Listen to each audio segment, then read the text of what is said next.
13절 말씀부터 22절까지 말씀 보겠습니다. 사도행전 4장 13절 말씀부터 22절까지 말씀입니다. 화면에 올려주시고 한 절씩 교독합니다. 그들이 베드로와 요한이 담대하게 말함을 보고 그들을 본래 학문 없는 범인으로 알았다가 이상히 여기며 또 전에 예수와 함께 있던 줄도 알고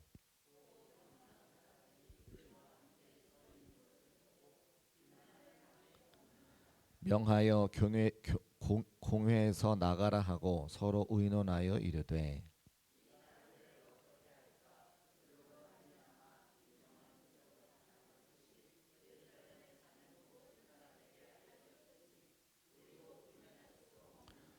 이것이 민간에 더 퍼지지 못하게 그들을 위협하여 이후에는 이 이름으로 아무에게도 말하지 말게 하자 하고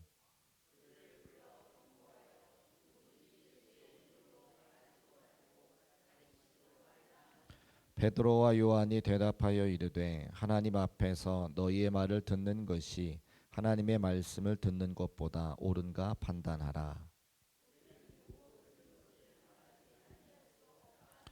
관리들이 백성들 때문에 그들을 어떻게 처벌할지 방법을 찾지 못하고 다시 위협하여 놓아주었으니 이는 모든 사람이 그 된 일을 보고 하나님께 영광을 돌림이라. 이 표적으로 병 나은 사람은 40여 세나 되었더라. 아멘. 앞뒤 좌우에 계신 분들과 인사하실 때에 오늘 하루도 수고 많으셨습니다. 잘 나오셨습니다. 인사하실까요? 오늘 하루도 수고 많으셨습니다. 잘 나오셨습니다. 감사합니다. 광고 한 가지 드리면 다음 주에 이제 우리 계속하죠. 계속이라고 하면 속개 방학했다는 걸 이야기한 방학이 끝났다. 이제 개학한다 그런 말씀 드리는데 그래서 오전에 예배하실 분들은 오전에 모여서 같이 예배하시고 또 오전에 예배드리지 못하시는 분들은 지금과 마찬가지로 저녁 시간에 함께 모여서 예배드리도록 그렇게 하겠습니다. 그렇게 하면 되겠죠? 네. 감사합니다. 자, 계속해서 사도행전 강의 말씀 증거하고 있는데 사실은 이 사도행전 4장에서는 엄청난 드라마가 쓰여지고 있습니다. 40년 동안 한 번도 일어서지 못한 안진뱅이가 일어서게 되는 기적도 있었고요. 또 그 기적도 중요하지만 한 번도 성전에 들어가 본 적이 없이 예배드리지 못하고 제사하지 못했던 사람이 하나님의 은혜로 성전에 들어가서 예배하고 찬송하는 것도 큰일이다, 기적이다 그런 말씀 드렸습니다. 그리고 베드로가 설교할 때에 또 하나님께서 역사해 주셔서 5천 명이 설교 말씀을 듣고 회개하여 성도가 되는 그런 놀라운 기적의 역사도 나타나기도 했죠. 그런데 더 놀라운 것은 그렇게 하나님께서 역사하시고 기적을 보여주시는데도 믿지 않는 사람들이 있다는 거예요. 그 일을 보고 하나님께 영광을 돌리는 것이 마땅한데 하나님께 영광을 돌리지 않고 그 일을 비방하는 사람들이 있는 것도 굉장히 놀라운 사실입니다. 오늘 13절과 14절 말씀에 그 장면이 나오는데 우리 13절과 14절 같이 한번 읽어보겠습니다. 시작. 그들이 베드로와 요한이 담대하게 말함을 보고 그들을 본래 학문 없는 범인으로 알았다가 이상히 여기며 또 전에 예수와 함께 있던 줄도 알고 또 병 나은 사람이 그들과 함께 서 있는 것을 보고 비난할 말이 없는지라. 아멘. 비난할 말이 없는지라 이 말은 뒤집어 생각하면 비난하려고 했는데 그죠? 비난하려고 했는데 비난거리를 찾지 못해서 비난할 말이 없다는 거니까 지금 하나님의 역사와 기적을 바라보고 그것을 감사하고 기뻐하고 찬양해야 되는데 그 반대에 서가지고 하나님이 이루신 역사들을 기적들을 비난하려고 하는 사람들이 함께 있었다는 거예요. 그러니까 그들이 비난하지 못하니까 17절에는 뭐라고 기록하냐면 위협하여라고 기록되어져 있고요. 18절에 보면 그들을 불러 경고한다고 기록하고 있고 21절에 보면 위협했다라고 기록하고 있어요. 그러니까 비난하려고 했고 위협하려고 했고 경고하고 다시 한번 위협하고 놓아주었다고 하는 겁니다. 놀랍지 않습니까? 하나님의 역사가 일어나는데 하나님의 기적이 일어나는데 그것을 찬양하고 기뻐하고 감사해야 될 것이 당연한데 그 하나님의 역사를 바라보며 비방하고 위협하고 못하게 하는 사람들이 있는 것을 보게 됩니다. 제가 이 말씀 가만히 묵상하면서 나의 모습은 어떤가 이렇게 생각해 보려고 했어요. 왜냐하면 성경에 나오는 많은 인물들이 있는데 이 인물들을 바라보면서 우리는 손가락질하지만 손가락질할 때에 나머지 세 손가락은 누구한테 와 있어요? 나를 하고 있죠. 그러니까 누군가 성경 인물이 잘못된 사람 손가락질할 때 오히려 우리는 나의 모습을 돌아봐야 된다는 겁니다. 올해가 우리 교회 창립 59주년이고 내년이 60주년이기 때문에 그 60주년 역사 자료를 편찬하고 있잖아요. 그 책에 저와 여러분이 주인공이 될 거예요. 아니라고 생각하지 마세요. 다 여러분이 그 책의 주인공이 될 겁니다. 아마 그 책이 딱 나오면 그 책에 많은 사진이 있을 텐데 이 사진에 내 얼굴이 있는지 없는지 여러분 샅샅이 뒤지실걸요. 그리고 이 사진이 없으면 서운해할지도 모르세요. 그 역사에 내가 주인공이 되는데 주인공이 두 부류가 있다는 거예요. 하나는 하나님의 역사, 하나님의 기적, 60년 동안 우리 중국교회 함께 하신 하나님의 그 기적의 역사 가운데 내가 하나님과 함께 하나님의 귀한 일에 동참하고 하나님께 영광 올려드리고 하나님께 찬송하는 일에 쓰임받는 사람들이 그것이 분명히 기록되어 있을 겁니다. 근데 반대로 하나님의 역사에 오늘처럼 비방하거나 또 위협하거나 경고하는 쪽에 서 있는 사람들도 분명히 있을 거예요. 그래서 그 책에 우리는 그 역사책을 바라보면서 분명히 누군가는 생각을 해요. 나는 하나님의 기적의 역사에 동참하는 사람이었는가? 그 반대편에 서서 비방하고 위협하고 경고하는 사람이었는가? 우리 스스로에게 질문해 봐야 된다는 거죠.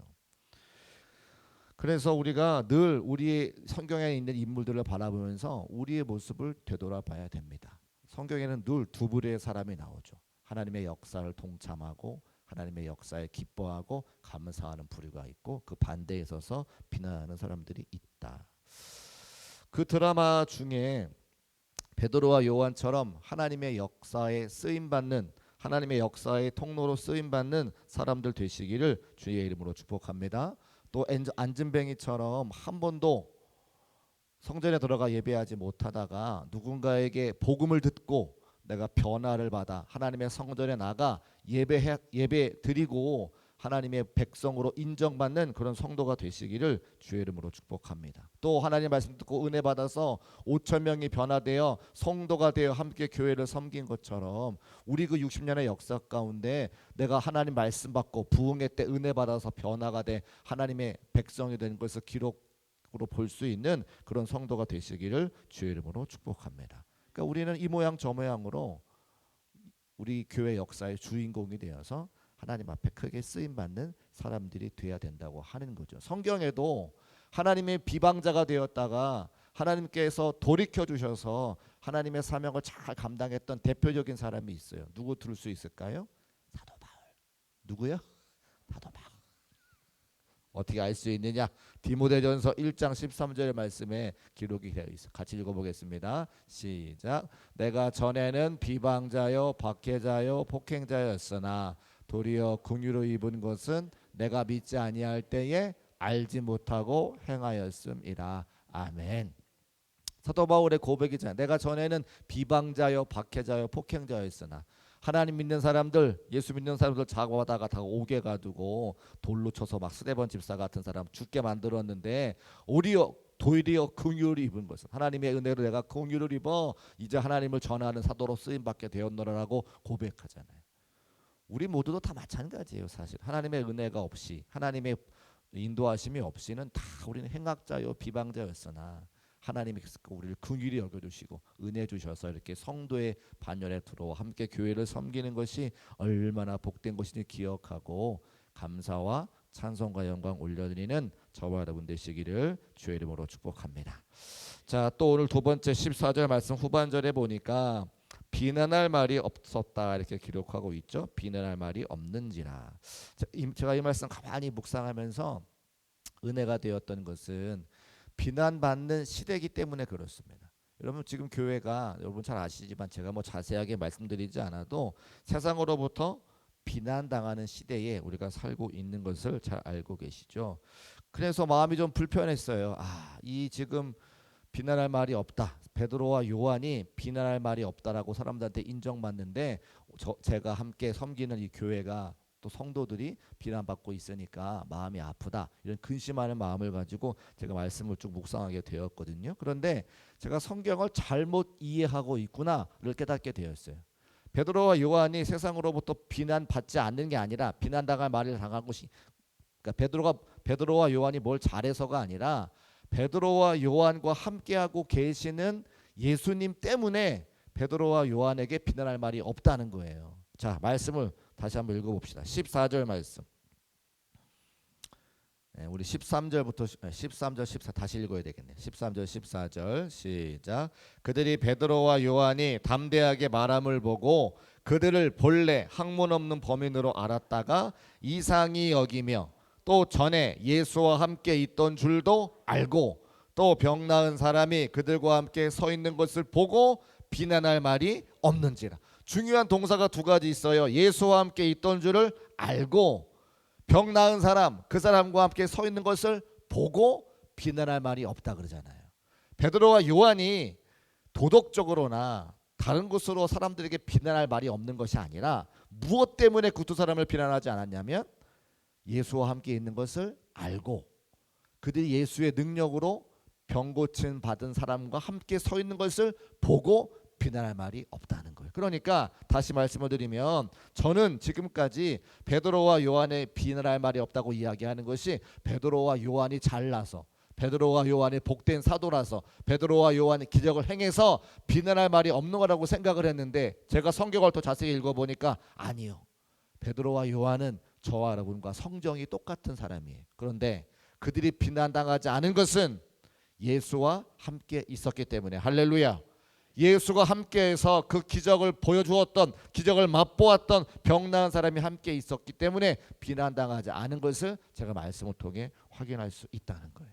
그 제가 복음으로 받아들였어요. 은혜가 되었어요. 왜냐하면 저와 여러분도 세상을 살아가면서 비난받을 수 있고 우리의 삶의 모습이 세상 사람들과 다를 바 없이 도덕적으로 형편없고 여러 가지가 문제가 있는 사람들이지만 그래도 사람들한테 비난받을지 않을 수 있는 것은 나도 예수님과 함께하기 때문에 사람들이 나의 인생을 바라보면 비난할 거리가 많지만 나와 함께하신 예수님 바라보면 우리를 비난할 수 없다고 하는 것을 제가 말씀을 통해 깨닫게 되었다는 겁니다.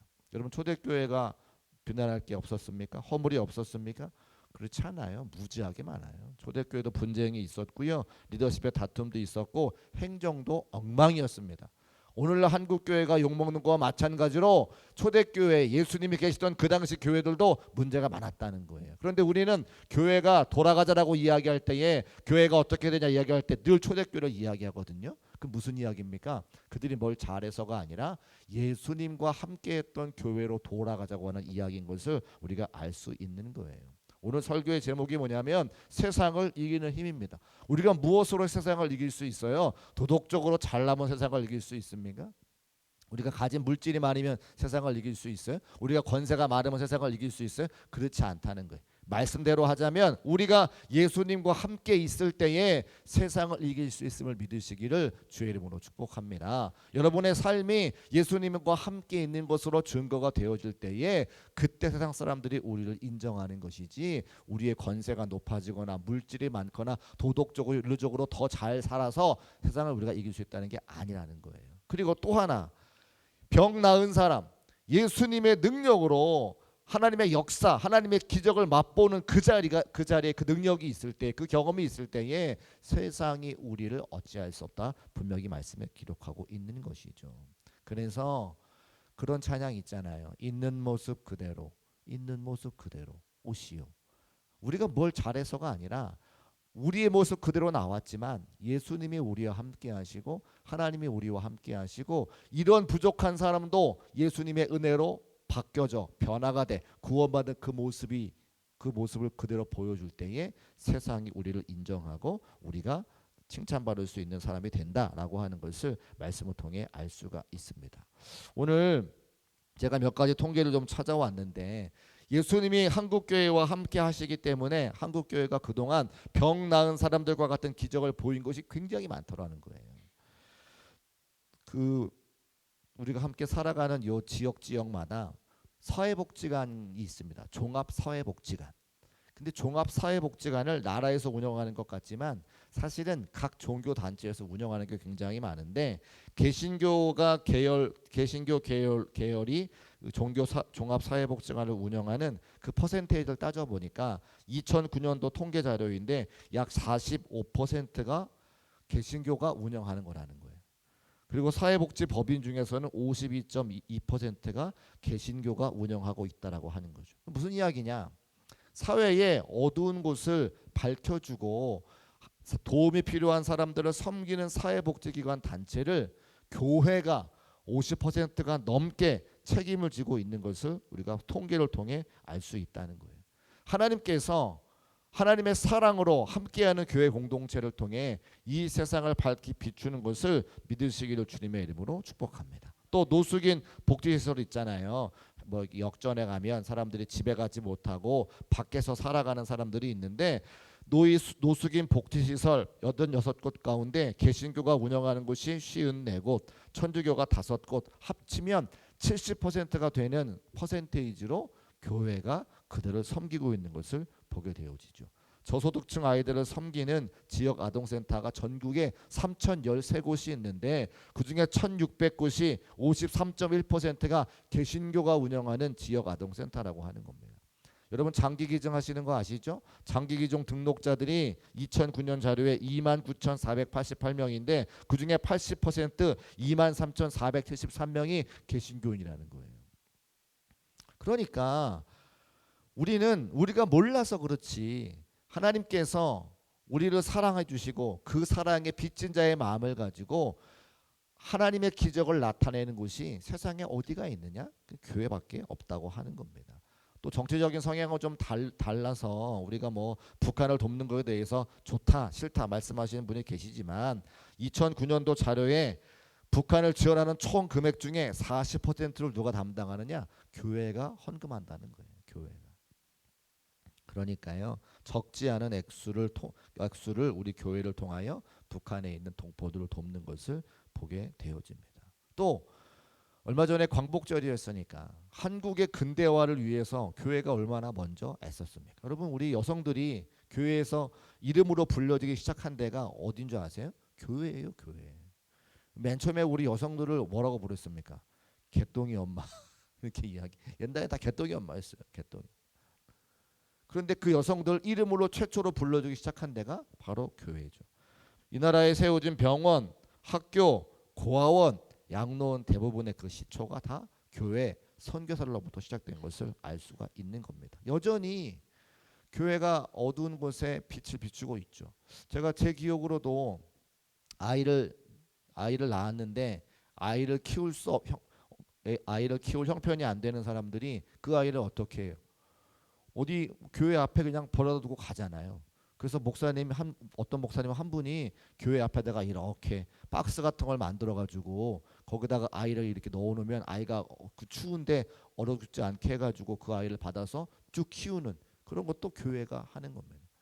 그러니까 보면 하나님께서 그렇게 연약하고 문제가 많은 교회를 사랑하셔서 교회의 손길을 통해 성도들의 손길을 통해 사회에 많은 은혜를 끼치고 영향력을 끼치고 있는데 그것을 알지 못하는 사람들이 교회에 대해서 저렇게 이야기하는 것을 비방하는 것을 볼 수가 있다는 겁니다. 그래서 교회는 연약하지만 교회는 부족하지만 우리가 세상을 이길 수 있는 것은 우리가 능력을 갖고 우리가 권세를 갖고 우리가 물질이 많아서 세상을 이길 수 있는 것이 아니라 하나님이 우리와 함께 하고 있는 것을 보여주고 그 하나님의 사랑으로 세상을 섬기는 것을 기적과 같이 나타낼 때에 그때 세상을 이길 수 있는 공동체가 되는 것을 믿으시기를 주의 이름으로 축복합니다. 그래서 우리가 지역사회를 섬기는 것도 열심히 하고 또 복음 증거하는 것도 열심히 하고 우리 각자의 삶의 자리에 이렇게 부족하고 연약하지만 예수 그리스도를 믿어 변화가 되어서 함께 하나님의 일에 동참할 수 있는 중국계 모든 성도의 삶이 되시기를 주의 이름으로 축복합니다. 자, 우리 19절 말씀 화면에 올려주시고 같이 한번 읽어보겠습니다. 19절 시작. 베드로와 요한이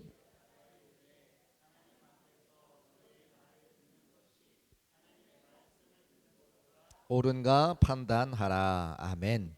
이 말씀을 가만히 읽어보니까 세상의 위협과 세상의 핍박과 세상의 박해를 이기는 길이 판단하는 거라는 거예요. 19절 말씀 다시 올려줘 보세요. 판단하라. 그 뭘 판단하라는 거예요? 하나님의 말씀을 듣는 것과 세상에 우리에게 이야기하는 것 중에 무슨 말을 들어야 되는지를 판단하라는 거예요. 그렇죠? 하나님의 말씀과 세상의 이야기가 달라요. 근데 우리는 자꾸 뭘 바라봐요? 세상을 바라보고 세상의 말에 귀를 기울이지 하나님의 말씀에 귀를 잘 기울이지 않는다는 겁니다. 여러분, 한 주간 살아가면서 오늘 이 19절 말씀 가만히 기억하시고 내가 어디에 더 말씀 귀를 쫑긋하고 말씀을 듣는지를 잘 한번 살펴보세요. 제가 가끔 기도하다가 그런 기도하는데요. 문제를 바라보지 말고 하나님을 바라봐라. 제가 그런 얘기하죠. 사람들이 어떤 문제가 있으면 그 문제를 자꾸 생각을 해요. 지금 은퇴하셨는데 높은 뜻 숭례교회를 담임하시는 김동호 목사님이라는 분이 계세요. 근데 이분이 암에 걸리셨어요. 근데 이분이 그래요. 자기가 평생 목사로서 성도들에게 믿음을 가지고 고난을 이겨내라 설교를 했는데 당신께서 암이 걸리니까 아침에 눈을 뜨자마자 핸드폰으로 유튜브로 뭘 보냐면 암 관련한 문제를 보신다는 거예요. 암 관련한 유튜브를 본다는 거예요. 눈 뜨자마자 암에 매몰돼 가지고 앞으로 극심한 고통이 오면 어떻게 해야 되고 암에 좋은 음식, 암에 뭐 하루 종일 암을 묵상하더래요. 그래서 이거 안 되겠다.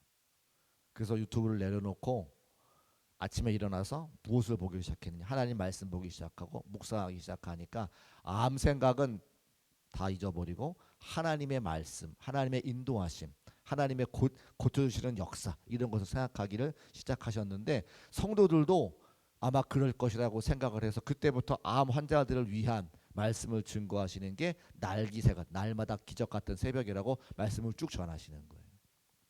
그게 벌써 제가 알기로 1000회가 넘어가고 많은 암 환자들에게 얼마나 위로가 되는지 몰라요.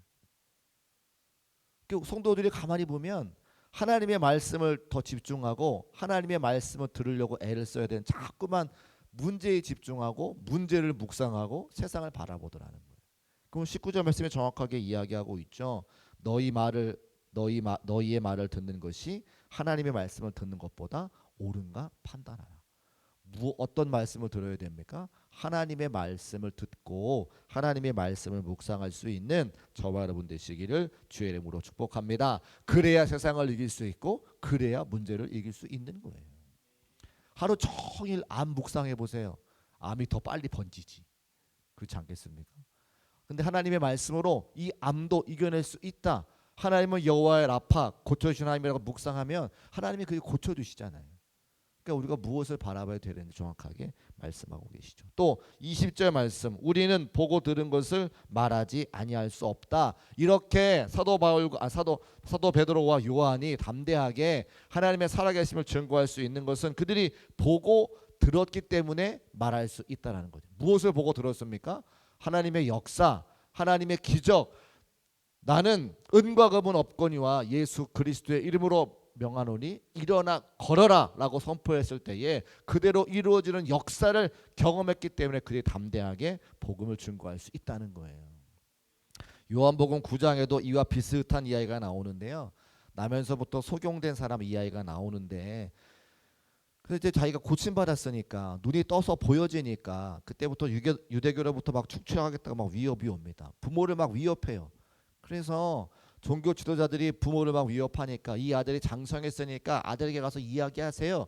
그 아들한테 가서 이야기하는 거예요. 소경은 눈이 뜬 아들한테 가서 이야기하는 거죠. 그랬더니 무슨 이야기를 하냐면 나는 예수는 잘 모르겠고 근데 내가 아는 건 분명히 하나 있어요. 내가 평생 못 봤는데 지금은 눈이 떠서 보입니다. 나는 기적을 경험한 사람입니다라고 증거하잖아요. 그게 무슨 이야기냐? 교회 신앙생활은 뭐가 있어야 돼요? 체험이 있어야 된다는 거예요. 체험이. 그래서 베드로와 요한이 지금 무엇으로 담대하게 말할 수 있느냐? 그들이 하나님의 말씀으로 변화가 되어졌고 마가의 다락방에서 성령의 능력을 받아서 하나님의 말씀으로 변화가 되어졌고 그리고 자기들이 선포한 대로 기도한 대로 응답이 되어져서 안진뱅이가 이러는 것을 확인했기 때문에 경험했기 때문에 체험했기 때문에 확실하게 말할 수 있는 것을 우리가 말씀을 통해 알 수 있습니다. 그래서 금요 성령 기도회가 그리 중요한 겁니다. 저는 몇 번 말씀드렸습니다만 기도원에서 하나님의 은혜를 경험하고 체험했기 때문에 교회 안에 그런 기도원과 같은 뜨거운 성령의 체험을 경험하는 그런 구조를 만들고 싶었어요. 그게 금요 성령 기도회예요. 요즘은 교회마다 다 금요보다 뜨겁게 기도하잖아요. 뜨겁게 부르짖고 기도하고 찬송할 때에 하나님의 살아계심을 경험하게 되는 거지. 아무런 감동도 없이 하나님을 경험하는 경험이 없이 신앙생활이 안 됩니다. 그래서 모름지기 신앙생활을 잘 해보겠다 결심하신 분들은 꼭 금요일 날 나오셔서 함께 찬송하고 기도하다가 하나님을 경험하는 은혜가 넘치시기를 주의 이름으로 축복합니다. 그리고 나서 마지막 결론의 말씀을 드리고 싶은데, 말씀을 가만히 읽어보면 이제 베드로와 요한이 엄청나게 변화한 모습을 보게 되어져요. 13절 같은 데 보면 그들이 베드로와 요한이 담대하게 말하는 것을 보고 그들을 본래 학문 없는 범인으로 알았다, 이렇게 기록하죠. 원래 베드로와 요한이 그렇게 가방끈이 긴 사람들이 아니고 그 사람들이 막 담대하게 말씀을 전하는 사람들이 아니었다는 거예요. 그런데 말씀을 가만히 읽어보니까 엄청 멋있게 막 선포를 해요. 19절 말씀 같은 보면 베드로와 요한이 대답하여 이르되 하나님 앞에서 너희 말 듣는 것이 하나님의 말씀을 듣는 것보다 옳은가 판단하라, 막 이렇게 멋있게 막 이야기하잖아요. 제가 이 사람들 어떻게 변화가 되었는가 가만히 말씀을 보면서 어디에 포인트가 있느냐, 어디에 초점이냐 제가 봤더니 13절 말씀에 그 답이 있어요. 제가 이 13절 말씀만 말씀드리고 말씀 마치려고 해요. 우리 같이 한번 읽어보겠습니다. 시작. 그들이 베드로와 요한이 담대하게 말함을 보고 그들을 본래 학문 없는 범인으로 알았다가 이상히 여기며 또 전에 누구와 함께 있었다고요? 같이 따라합시다. 예수와 함께 있자. 예수와 함께 있으면 사람이 변화가 되게 돼 있다는 거예요. 베드로와 요한이 학문 없는 범인인 줄 알았다. 그들이 이렇게 담대하게 말하는 사람인 줄 몰랐다. 그렇죠.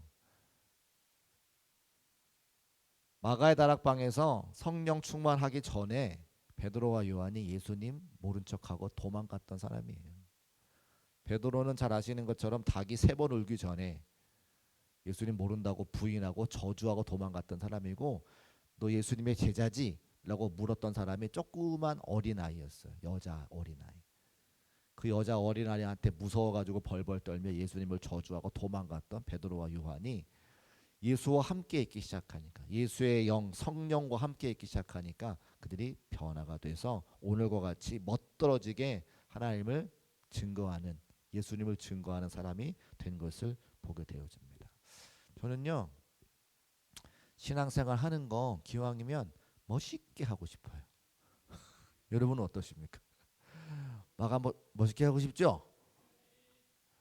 쩔쩔매면서 신앙생활 하기 원하지 않고요. 하나님께서 은혜 주셔가지고 부족한 건 없이 풍성하게 멋지게 주의 영광 올려드리면 그렇게 신앙생활 하고 싶은 생각이 들더라고요.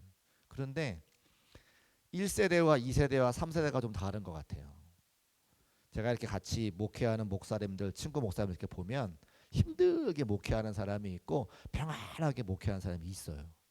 근데 힘들게 목회하는 사람의 부모님을 보면 신앙생활을 안 하시던 분들이 많아요. 그런데 멋있게 풍성하게 쉽게 목회하는 분들을 보면 아버지가 할아버지가 목사님인 분들이 많더라고요.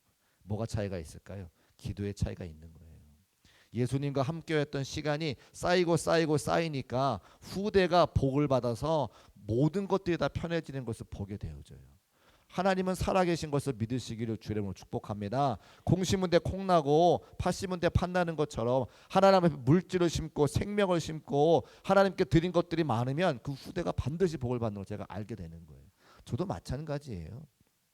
제가 이번에 잠깐 이제 월요일 날 부모님 댁에 갔다 오면서 그런 이야기했어요. 어머니 엄마라고 부르는데 공식적인 자리니까 어머니라고 이야기되겠죠. 제가 아무리 생각해봐도 중국교회에서 목회가 너무 행복하고 너무 평안해. 저렇게 얘기했어요. 그때 어머니가 뭐라고 그런지 아세요? 내가 기도해서 그랴. 그러죠. 그 말이 맞죠. 인정하지 않을래야 인정하지 않을 수가 없는 것은 제가 학문 없는 범인과 같았던 베드로와 요한과 똑같아요. 제가 뭐 할 수 있는 게 있습니까? 제가 뭐 아는 게 있습니까? 그런데도 하나님께서 저희 조부모님의, 저희 부모님의 기도와 헌신을 기억하시고 저에게 복을 주셔서 우리 중국교회를 섬길 수 있도록 말씀을 전할 수 있는 복된 자리에 세워주신 것이 얼마나 감사한지. 그래서 예수와 함께 있는 그 시간이 켜켜이 쌓이는 것을 이겨갈 수가 없다는 거예요. 제가 신학교 갔을 때에 목사님들 아버지가 목사님인 친구들이 너무너무 부러웠어요. 그래서 그랬지 나중에 어머니가 목회를 시작하긴 하셨지만 저는 그 생각해요. 기도하는 부모님이 없었다고, 목회하는 부모님이 없었다고 탓하지 말고 내가 열심히 기도해 놓으면 하나님께서 우리 가문에 복을 주시겠지, 내 자녀에게 복을 주시겠지. 여러분은 어떻습니까? 여러분의 부모님이 일찍 예수 믿지 않았다고 원망하지 마시고 여러분이 예수 잘 믿으셔서 예수와 함께하는 역사와 능력 가지고 베드로와 요한같이 멋지게 신앙생활 할 수 있는 우리 성도들 되시기를 주의 이름으로 축복합니다. 저는 그것을 위해서 늘 기도하고 있을 거니까요. 말씀을 정리하겠습니다. 말씀 가만히 읽어보니까 하나님의 기적 같은 역사에 쓰임받는 사람이 있고요, 반대하는 사람이 있더라는 거예요. 기왕이면 하나님의 역사에 동참하고 영광 올려드리고 하나님의 역사에 기뻐하며 감사할 수 있는 성도들 되시기를 주의 이름으로 축복합니다. 우리가 도덕적으로 윤리적으로 나아졌다고 해서 세상이 우리를 칭찬하지 않아요. 예수님과 함께 있는 모습 보여줄 때에, 예수님의 기적과 은혜를 보여줄 때에 우리가 세상을 넉넉히 이길 수 있는 힘을 가지게 되는 것을 말씀을 통해 알 수가 있습니다. 그리고 신앙생활은 여러분 경험입니다. 예수님과 함께하는 시간이 쌓여야, 그 시간이 있어야 하나님이 어떤 분이신지 알고 내가 기도로 쌓고 물질로 쌓고 시간으로 쌓고 헌신으로 쌓아서 하나님께서 우리와 함께 하시는 시간들이 있어야, 체험의 신앙이 있어야 우리가 멋지게 신앙생활 할 수 있는 것을 말씀을 통해 확인할 수 있으니까요. 들은 말씀 기억하시고 함께 결단하며 기도함으로 하나님과 동행하고 예수님과 동행하고 승리할 수 있는 우리 모두가 되시기를 주의 이름으로 축복합니다. 기도하겠습니다. 살아계신 아버지 하나님, 베드로와 요한이 학문 없는 범인이었다가 성령의 은혜와 능력을 통하여 변화받고 담대하고 멋있게 예수 그리스도의 복음을 증거한 것을 말씀을 통해 확인하게 됩니다. 한 번뿐인 인생 가운데 한 번뿐인 신앙생활 할 때에 중국교회 모든 성도들도 담대함으로 복음 증거하게 하시고 하나님의 은혜와 능력으로 멋있게 신앙생활할 수 있도록 성령의 은혜와 말씀의 능력을 허락하여 주옵소서. 함께 하실 것을 믿고 거룩하신 예수님의 이름으로 축복하며 기도합니다. 아멘. 우리 찬송